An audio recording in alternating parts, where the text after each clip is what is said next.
Adam Scott into the interview room, our 2010 Valero Texas Open champion, making his 4th start at this event. And first one, Adam, since 2018. Welcome back. If we can get some comments on being back here at the Valero Texas Open. Yeah, it's nice to be back, and I haven't played a lot here over the last several years, really since I won and defended. I don't think I've had many appearances here, but it is nice to come back, and nice to remind myself when I see myself with a trophy in the clubhouse and stuff like that, that there's some good golf in there, and hopefully I find myself playing some good golf here this week, leading into Augusta, obviously, on everyone's mind. You closed 65-66 for your best finish of the year, T8 at WM Phoenix Open, coming off of a T45 at the Players. So just talk a little bit about the season up to this point and the state of your game. I was playing pretty nicely on the West Coast, although I didn't putt my best for the first time in a while, and then I had a pretty flat couple weeks in Florida. Just wasn't on my game at all there, but nothing that I'm concerned about at all. I had a nice practice week last week. I feel like even playing 9 holes today, I feel very confident and comfortable with where my swing is at in every part of my game. So I'm looking forward to getting going this week and hopefully having a good week and building up some confidence to go into next week and have another great week. All right, great. We'll open it up to questions. I'll start with Rex and then we'll go to Greg. Adam, I know you've had to adjust your schedule a little bit this year compared to what maybe you played in the past. Has that been difficult, or has it been something that's come pretty easily? Don't think so. I think when I adjusted in the past, it was a little bit difficult. I think I'm pretty open to just doing whatever I feel is best now. You know, juggling lots of different factors at this point in my career. You know, I end up just relying on like a gut instinct of what feels right and what's not, and it's even less about does this course suit me and is this the right week to play. It's if I feel like I need to play. So I thought this week was a great week for me to play. I like playing the Houston Open as well, but then you can start making a case to play every week actually out here, and you got to pick your moments, but having the structure of a tournament this week leading into the Masters, I think was good, especially coming off some pretty average results the last couple of tournaments. So looking for better here this week. Okay.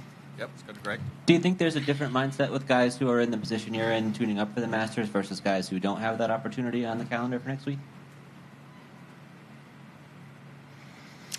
Probably. I mean, if they're not in the Masters, then their motivation is to win here to get in the Masters, and I think that's pretty strong motivation, and would bring a lot of guys here to play for sure. But I'm also here, as much as we all think about next week, I'm here. I want a good result. You know, I'd like to win a trophy. That's still what I'm trying to do out here, and it's been a long time since I have lifted a trophy. And you know, I feel like my game is in that place where it could turn any week. It's all there. I need to somehow put myself in that position and make a putt at the right time and get back in that spot. You obviously just talked us through your thought process on planning the schedule, but it seemed like in the few years prior, you had sort of made a point of not playing the week before the Masters. Was there something that went into that? Yeah. I think a lot, you know, things are always changing, not only with the PGA Tour schedule, but with where my game is at, with what's going on around me, and trying to balance everything and make the best decisions. We've seen some big changes in the tour schedule this year, and it happened that, like I was saying, you know, I equally like playing in Houston. I've won in Houston as well, and I've won here, but you just can't play every week, and so you've got to just make kind of gut decisions on really what you need, and I'm happy that this time it's worked out that I'm back here at Valero. Okay. Rex? Have you had a chance to take a scouting trip to Augusta this year or no? I didn't. You know, again, you know, most years I do, but I don't have tons of time just to float up there, and I thought it wasn't the big priority for me leading into this Masters. I think I've played there a lot.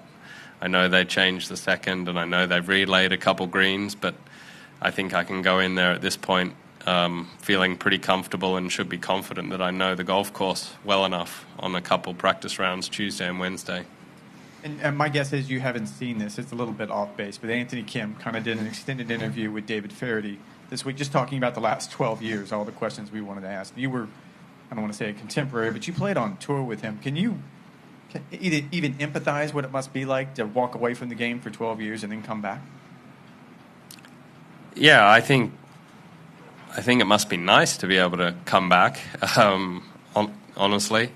But I can't imagine from a competitive side how easy that would be. You know, I see some guys who fall off the tour or take a break for a year or two, and it's hard work coming back. So as far as competing goes, I'm sure he's got a bit of a road in front of him. But you know, I was a contemporary of his and played plenty of golf with him. So, you know, if he's in a good spot coming back to play, you know, I'm pleased that the game's still there for him. Okay. Anything else? All right, Adam, that does it. Thank you. Best of luck this week. Thanks.